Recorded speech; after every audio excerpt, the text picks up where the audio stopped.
We're back. All Sport ABP, Sajjad উদাস finally একসাথে অনেকদিন পর মাঠের ব্যাকগ্রাউন্ডে না অন্য কোনো জায়গায় অন্য কোনো ভেন্যুতে but we are back with some good news আর ব্যাড নিউজ। বাংলাদেশ তো 10 নম্বরের র্যাঙ্কিং এ নেমে আসছে, এটা নাকি বিশাল বড় একটা বাজ পড়ে গেছে বাংলাদেশের ফ্যানদের উপর। পৃথিবীটা ধ্বংস হয়ে গেছে মনে হচ্ছে বাংলাদেশ ক্রিকেটের 10 নম্বরে নেমে গেছে নাম্বার 10। নাম্বার 10 সবসময় খারাপ না তো, নাম্বার 10 তো মেসিও হইতে পারে, ম্যারাডোনাও হইতে পারে, হ্যাঁ রিভালদো হইতে পারে, আমি আর্জেন্টিনা থেকে ব্রাজিলে চলে আসি, রোনালদিনিও হইতে পারে।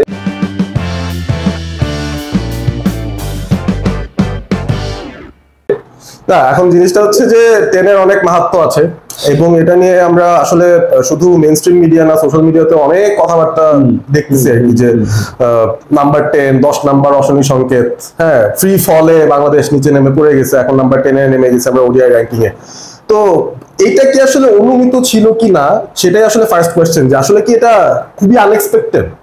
না কোশ্চেনটা এখানে ফার্স্ট হচ্ছে যে বাংলাদেশ অ্যাকচুয়ালি নামছে কিনা, এক্সপেক্টেড আনএক্সপেক্টেড সেটা আলাদা কথা। আমার প্রশ্ন হচ্ছে যে বাংলাদেশ অ্যাকচুয়ালি নেমে গেছে কিনা। আমরা যদি আজ থেকে 10 বছর আগে চলে যাই, 2015-তে বাংলাদেশ উঠছিল, এইটা নিয়ে কোনো সন্দেহ নাই।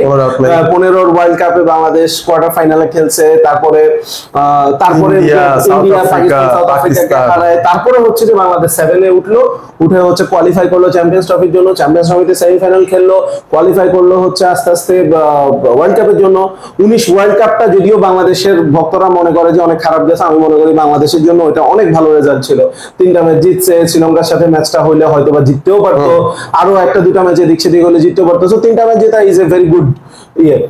বাংলাদেশের জন্য ওই প্রোগ্রেসটা ওই জায়গায় আটকায় গেছে, দ্যাট ইজ দ্য প্রবলেম। যে 19-এর পরে বাংলাদেশ আর আগাইতে পারে নাই, at the same time Bangladesh পিছায়ও নাই।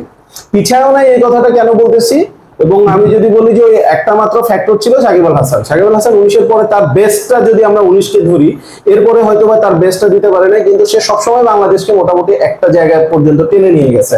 Tamim Iqbal had his contributions, Mushfiqur Rahim had his contributions, Mahmudullah Riyad had his contributions.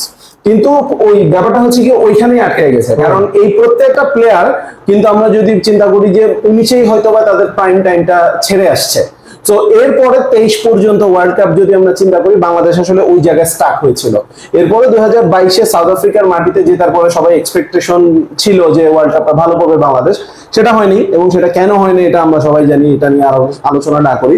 তো আমার কাছে মনে হয় যে যখন 23 ওয়ার্ল্ড কাপের পরে এই মাথাগুলাও আর ছিল না, স্পেশালি সাকিব আল হাসানও যখন আর নেই, তখন আসলে বাংলাদেশ মনে হচ্ছে যে ওয়াও কি যেন একটা নাই, আমরা পড়ে গেলাম কিনা। কিন্তু আমরা যদি খেয়াল করি, ওই যে আমরা 15, 16, 17 ওই সময় 7-এ উঠছিলাম, ওই 7-8 এর মধ্যেই কিন্তু ছিলাম।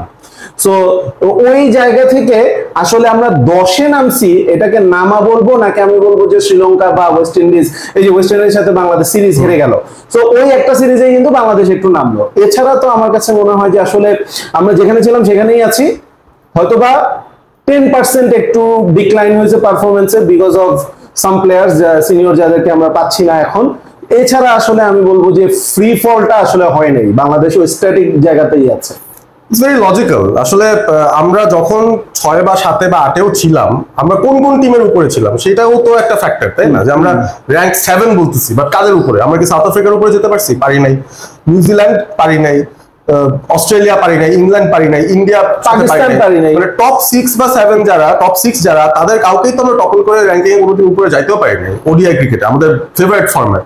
বাট তারপরও যে টিমগুলো আমাদের উপরে থাকার কথা বা নিচে ছিল, তারা আবার উপরে চলে গেছে। That's the reality. West Indies, Sri Lanka most of the time আমাদের নিচে ছিল। এখন শ্রীলঙ্কা তাদের ট্রানজিশন ফেজ শেষ করে তারা খুব ভালো একটা টিম বানিয়ে ফেলছে, এবং রিসেন্ট ফর্ম তাদের অনেক রিসেন্ট ফর্ম যদি তুমি গত 1-1.5 বছর, ওরা খুব ভালো ওডিআই ক্রিকেট, সব ফরম্যাটেরই ক্রিকেট খুব ভালো খেলতেছে শ্রীলঙ্কা। সো সেদিক থেকে আই ফিল তারা ডিজার্ভ করে আমাদের উপরে থাকা। ওয়েস্ট ইন্ডিজ কি আর বলবো, মানে ওয়ানডের শুরুই তো তাদের হাত ধরে, আর ওয়েস্ট ইন্ডিজ তো আসলে 1-1-ই বাংলাদেশকে হারায়। It's about time waste Indies কোনো না কোনো জায়গায় আমাদের উপরে থাকবে, যেটা তাদের থাকার কথা। সো আমাদের প্রোগ্রেসের জায়গায় আমি যেটা বলবো, maybe Afghanistan is the only factor যারা আসলে আমাদেরকে ঝামেলায় ফেলে দিয়েছে, ফ্যানদেরকে খুব ঝামেলায় ফেলে দিয়েছে, যে তারা আমাদের উপরে চলে যাওয়াতে আমরা মেবি যেখানে 8-9 থাকতাম ওখান থেকে আমরা 10-এ নেমে গেছি। আর এর কারণে জিম্বাবুয়ে টপ 10 থেকে জিম্বাবুয়ে কিন্তু নেমে গেছে। তাহলে কি জিম্বাবুয়ে ধ্বংস হয়ে গেছে? না, তারাও যে 10-এ থাকার টাইমে যে লেভেলের পারফরমেন্স দিত 2-3 বছর আগে, এখনো সেই একই ধরনের performance, but Afghanistan did better than both this teams, ওরা উপরে চলে গেছে, আমরা আর জিম্বাবুয়ে র্যাঙ্কিং একটু নিচে নামছি। That could be a debate for another day, যে হ্যাঁ আফগানিস্তান কেন আগায় গেল, বাংলাদেশ তাহলে কই, আমরা তো তাহলে পিছিয়ে গেলাম, what are they doing, subjective বিষয়। হ্যাঁ, বাট এটাও একটা ফেজ সাইকেলের ব্যাপার। অনেক কথা শুনতেছিলাম, বাংলাদেশ গত 10টা ওডিআইয়ের মধ্যে 9টাই হারছে, সো আমাদের বিপদ সংকেত, বিপদের ঘটনা। 2-3 বছর আগে অস্ট্রেলিয়া কিন্তু 12 ম্যাচের মধ্যে মাত্র 2টা জিততে পারছিল। ইংল্যান্ডের এরকম একটা স্ট্রিক গেছে যেখানে 10 ম্যাচের মধ্যে 9টাই হেরে গেছে। তো ইংল্যান্ড যখন যে আফগানিস্তানের সাথে হারলো তখনও কিন্তু হারের স্ট্রিকের মধ্যে ছিল। সো এরকম ফেজ যায়, বাংলাদেশের এরকম ওডিআইতে ফেজ গেছে যেটা সাধারণত আমরা দেখি না। ইভেন শ্রীলঙ্কার সাথে আমরা দেখছিলাম ছোটবেলাটা, তো এটা মানে হোপও বলা যাবে না। আমরা যখন খেলা দেখতে যেতাম, আমরা আপনি দলিল করে দিলে আমি বলতাম যে ভাই আমরা 100% হেরে যেতেছি, তারপরও দেখতে যাচ্ছি, বিকজ ইটস বাংলাদেশ। এখন অন্তত সেই হোপটা থাকে, 5% হলেও হোপ থাকে যে না, ইন এনি ডে আমরা যে কোনো টিমকে আসলে হারাইতে পারবো। বাট এখন coming to the serious part, অনেক হইলো বাংলাদেশকে নিয়ে ট্রল করা, আমরা 10-এ নেমে গেছি, আমরা ধ্বংস হয়ে গেছি। ধ্বংস কেন হইলাম, কিভাবে হইলাম? আর অ্যাকচুয়ালি ওয়ানডে ক্রিকেটের এখনকার যেই ফরম্যাট বা কনটেক্সট বা সিচুয়েশন, যেভাবে ক্রিকেটটা খেলা হয়, আমরা কি এই জেনারেশনের প্লেয়াররা স্পেশালি, হ্যাঁ ওই 2015 আমরা উঠে গেছিলাম, সেই সময় যে প্লেয়াররা ছিল এই মুহূর্তে কিন্তু তাদের কেউই নাই এই ওয়ানডে সেটআপে, সবাই রিটায়ারমেন্টে, আর না হলে অ্যাভেলেবিলিটি নাই। সো এই যে নতুন ক্রপ অফ প্লেয়ার্স, যেখানে কিছু কিছু প্লেয়ার আছে যারা আবার 10 বছর ধরে খেলতেছে, সৌম্য, লিটন, মুস্তাফিজ, এই তাসকিন, কিছু প্লেয়ার আছে, বাদ বাকি সবাই মোটামুটি আরো পরের ফেজে এসে যোগ দিল। So less than 10 years of cricketing experience international লেভেলে।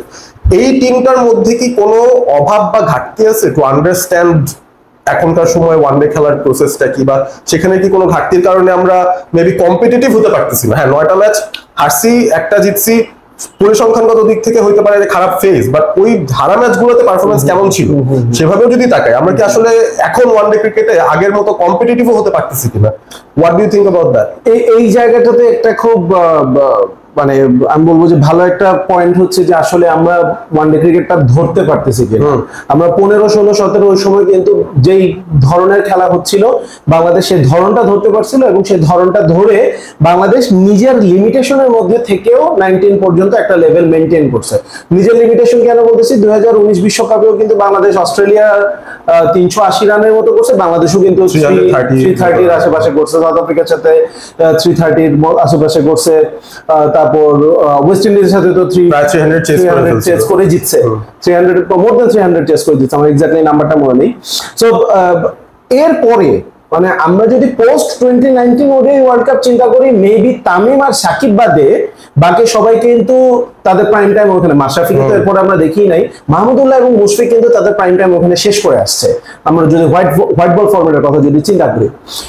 তারপরে এখন প্রবলেমটা হচ্ছে কি, সৌম্য সরকার কিছুদিন আগে কিন্তু একটা ইন্টারভিউতে বলছে যে তারা আসলে ওই সিনিয়র হয়েই গড়ে ওঠে নাই, 10 বছর হয়ে গেলেও নাম্বারের দিক থেকে প্রবলেমটা হয়ে গেছে এখানে যে 2019 পর্যন্ত, এরপরে যখন তামিম এবং সাকিবের বাইরে অন্য সিনিয়রদেরকেও বাংলাদেশ টেনে আনতেছে। আমি মাহমুদুল্লাহ এবং মুশফিকের কথা, I M a huge fan of both of this players, তাদের কন্ট্রিবিউশন নিয়ে কোনো প্রশ্ন তুলছি না, কিন্তু তারা তাদের প্রাইমটা কিন্তু ছেড়ে আসছে।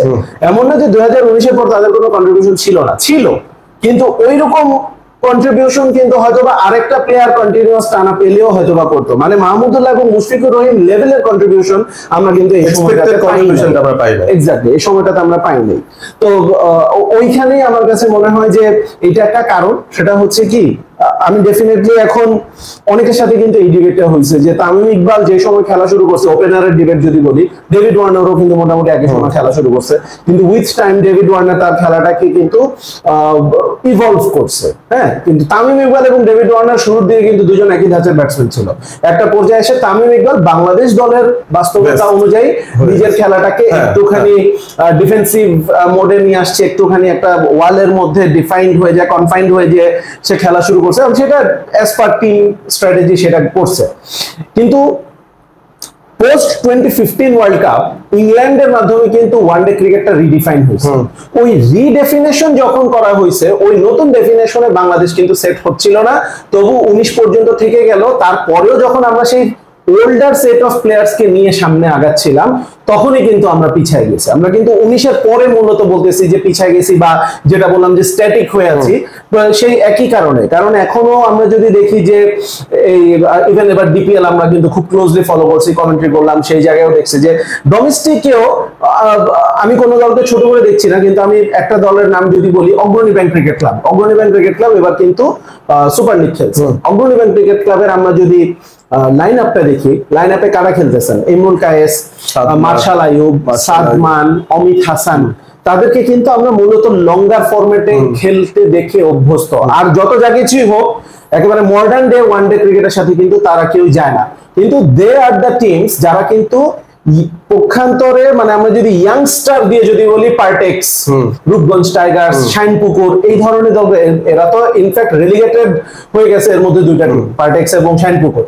হ্যাঁ, সো ইয়াংস্টারদের চাইতে কিন্তু ওরাই ভালো খেলে পারফর্ম করে সিক্সে উঠে গেল, টপ সিক্সে উঠে গেল। তো এই জায়গা থেকে কিন্তু আমরা বলতেছি যে আমরা কিন্তু এখনো ওই ওল্ডার ফরম্যাটে পড়ে আছি। হ্যাঁ, এইবার আমরা প্রথম ডিপিএল এর ইতিহাসে 400 রান দেখছি, কিন্তু সেটাও কিন্তু ওয়ান অফ ছিল।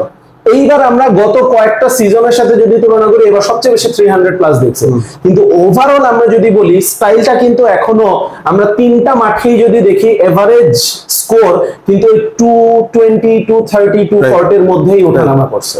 সো আমার কাছে মনে হয় যে ওয়ানডে ক্রিকেটে এখন আসলে আমরা যদি চিন্তা করি, সামনের দিকে সবাই রিটায়ারমেন্টে চলে গেছে, সাকিব আল হাসান আনঅ্যাভেলেবল, এখন হয়তোবা একটু রিডিফাইনের কথা চিন্তা করতে হবে। এবং আমার কাছে মনে হয় যে কোলাটেরাল ড্যামেজ হিসেবে ধরে রাখতে হবে যে 27 ওয়ার্ল্ড কাপটাও বাংলাদেশের খুব একটা ভালো যাবে, খুব একটা এক্সপেকটেশন রেখে লাভ নেই। 25-এর অর্ধেক তো প্রায় শেষ, 1.5 বছরের মধ্যে এমন কোন হাতি ঘোড়া মেরে ফেলবে না। কিন্তু we have to move forward এবং we have to look beyond that. এরপরে কি হচ্ছে যে নতুন ফরম্যাটটার জন্য বা নতুন স্টাইলটার জন্য আসলে আমরা এখনো আসলে হইতে পারে সৌম্য সরকার তার প্রতিশ্রুতি অনুযায়ী, প্রতিভা অনুযায়ী ডেলিভার করতে পারেনি, but we can not wait for him to deliver. এখন 10 বছর পরেও যদি এখন তার জন্য ওয়েট করতে হয়, আনফরচুনেটলি আমরা আসলে সামনে দিয়ে যেতে পারবো না। এর মধ্যে যদি সে খুব এক্সেপশনাল কিছু করে ফেলে, সামনের দিকে এগিয়ে নিতে পারে বাংলাদেশের ক্রিকেটে, মোস্ট ওয়েলকাম, সেটা সেই বিষয় কোনো। কিন্তু ওই যে ট্যালেন্টেড কিন্তু ধরে রাখি, ওই দিনটা আসলে বয়স 30 হয়ে গেছে, হ্যাঁ, ওই দিনটা আসলে পার হয়ে গেছে।